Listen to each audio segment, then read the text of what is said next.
이사야서 해설 7번째. 임마누엘.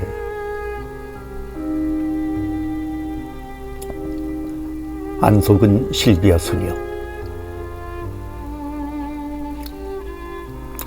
조선시대의 임금이 어느 날 갑자기 세자 책봉을 서둘렀다면 이유는 무엇이었겠습니까? 임금이 병에 걸렸거나 반람에 조주님이 있었거나 어떤 식으로든 왕권이 흔들렸기 때문일 것입니다. 그런 상황에서 세자 책봉은 왕권을 안정시키는 조처가 될 수 있었습니다.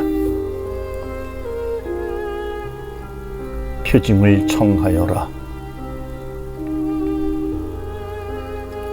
시리아 에프라임 전쟁 때에 유다에 쳐들어온 아람 임금 르친과 이스라엘 임금 페카는 티브아레의 아들을 임금으로 세우자라고 했습니다.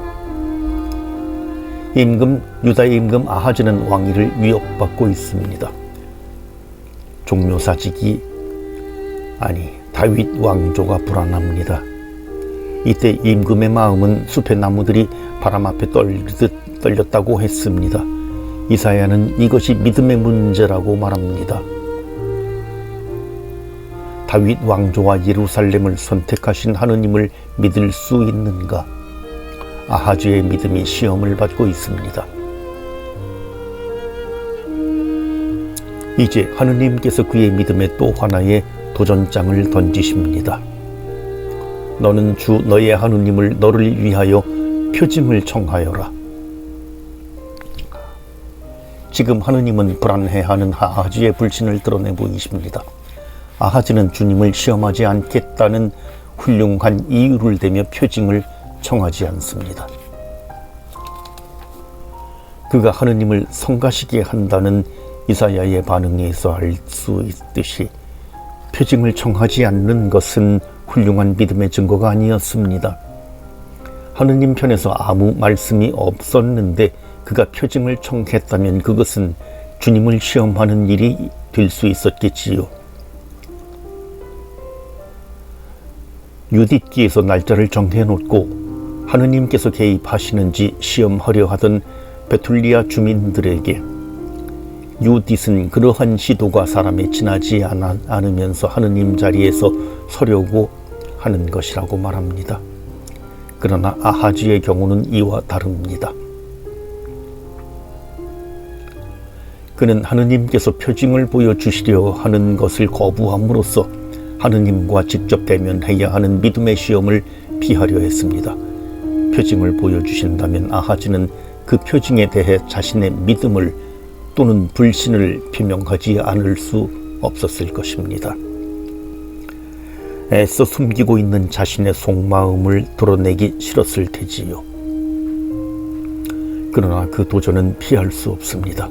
하느님께서 그에게 자신의 불신을 보게 하십니다.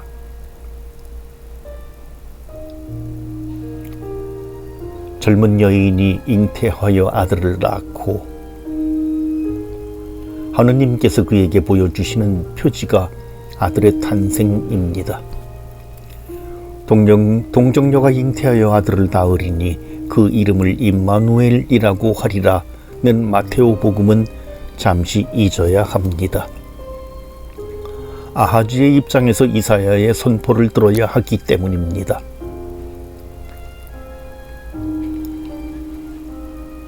일차적으로 이 표징은 아하즈에게 주어집니다. 그런데 700년도 더 지난 다음에 예수님께서 태어나시리라는 것은 아하즈에게 주어지는 표징이 될 수 없습니다.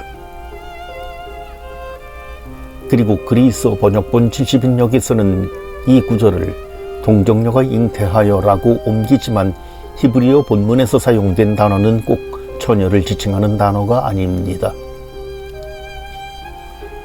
결혼했든 하지 않았든 그저 젊은 여인을 가리킵니다. 더구나 그 단어 앞에 관사가 붙어 있어 그 젊은 여인 이사야와 아하즈는 그 여인이 누구인지 알고 있음을 드러냅니다. 그렇다면 그 여인은 누구일까요? 여러 가지 의견이 있지만 가장 일반적으로는 아하즈의 아내라고 생각합니다. 유다교 전통에서는 늘 이 젊은 여인이 아하즈의 아내 아비야를 가리키고 태어날 아기는 히즈키야였다고 보아왔습니다. 물론 절대적으로 확실하게 말할 수는 없지만 상당히 가능성 있는 해석입니다. 실망하셨나요? 글쎄요. 아하즈라면 표징이 700년 후에 주어지리라고 했다면 더 난감했을 것입니다. 지금 문제는 다윗 왕조가 불안하다는 것입니다. 이러한 순간에 아하즈에게 아들이 태어났다면 그것은 왕조의 미래를 보증해주는 약속의 표지가 될 수 있습니다. 표징이라고 해서 꼭 동정녀 잉태 같은 기적이어야 할 필요는 없습니다. 어쩌면 평범하게 보이는 한 아기의 탄생도 위기 상황에서는 대단히 중요한 표징이 될 수 있습니다. 어쩌면 다윗 왕조가 무너질 수도 있는 위기에 아하즈의 아내가 아들을 낳는다면 아하즈가 조선시대의 임금이라면 그 어린 아기를 바로 세자로 책봉했을지도 모를 일입니다. 그 아기는 임마누엘, 하느님께서 우리와 함께 계심을 보여줍니다. 주님께서 몸소 여러분에게 표징을 주실 것입니다. 그런데 하느님을 믿지 못하여 그분을 성가시게 했던 아하즈에게 하느님께서 주신 표징은 구원의 표징이었을까요? 심판의 표징이었을까요? 흔히는 구원의 표징이라고 생각합니다. 아기의 탄생은 분명 기쁜 일이었을 것이고 더구나 임마누엘이라는 이름은 위험에 처한 다윗 왕실에 하느님께서 함께 계심을 말해줍니다. 그 아기가 엉긴 젖과 꿀을 먹게 되리라는 것도 풍요의 약속으로 볼 수 있고 임금님께서 혐오하시는 저 두 임금의 땅은 황량하게 될 것입니다 라는 선언 역시 시리아 에프라임 전쟁을 일으킨 두 나라에 대한 심판 선고이니 아하즈에게는 좋은 소식이겠지요. 하지만 이사야가 아하즈에게 말하는 어조는 차갑게 느껴지기도 합니다. 하느님을 성가시게 한 아하즈에게 하느님은 과연 어떤 대답을 하시리라고 예상할 수 있을까요? 아기가 태어나리라는 이사야의 선포는 이걸 봐라 라는 식의 경고가 될 수도 있습니다. 젖과 꿀이 꼭 좋은 음식을 뜻하는 것은 아니라고 보기도 합니다. 농사가 잘 되면 빵과 포도주를 먹었겠지요. 아시리아의 임금을 시켜서 라는 어구가 후대에 첨가된 것이라고 보아 에프라임이 유다에서 떨어져 나간 날 이후 겪어본 적이 없는 날들이 큰 재앙을 뜻한다고 보기도 합니다. 어쩌면 모든 것은 아하즈의 믿음에 달려 있는지도 모르겠습니다.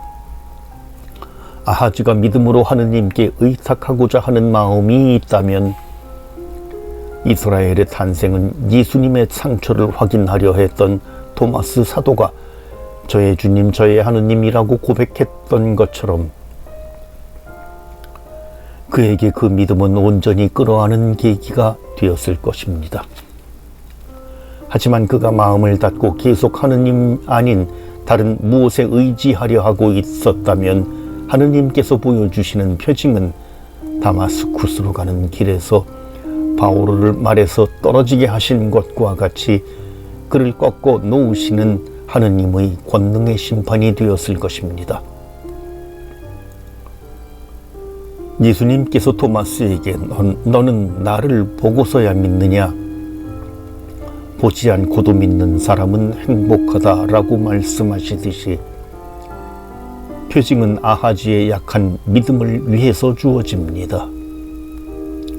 다윗 왕조를 지켜주시는 분이 하느님이심을 아하즈가 믿고 그분께 모든 것을 맡길 수 있도록 이 위기의 때에 장차 그와 그의 왕위를 이어갈 아들을 세상에 보내주신 것입니다.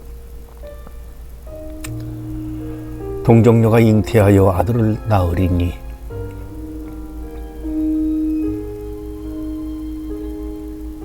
하느님께서 우리와 함께 계심을 보여주는 표징.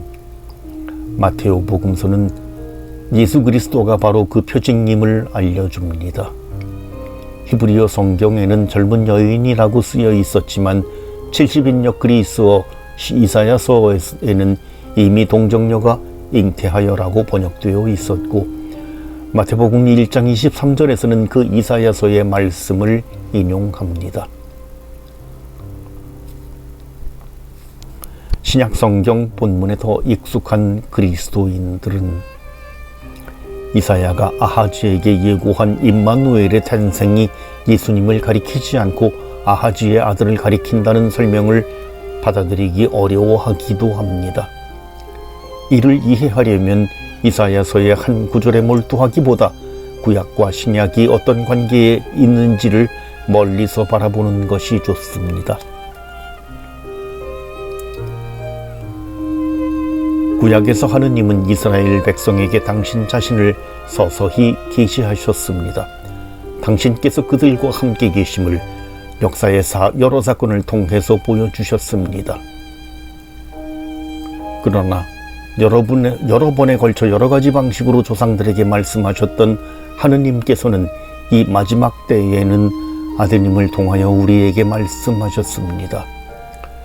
예수님은 그 하느님의 모습을 남김없이 보여주십니다. 아하즈에게 함께 계시겠다고 약속하신 하느님은 때가 찼을 때 동정 마리아에게서 태어나신 예수 그리스도를 통하여 친히 이 세상에 오시어 우리와 함께 머무르십니다. 그분 안에서 하느님께서 가장 온전한 의미로 우리와 함께 계십니다. 아하즈에게 주셨던 표징보다 무한히 분명한 증거가 여기에 있습니다.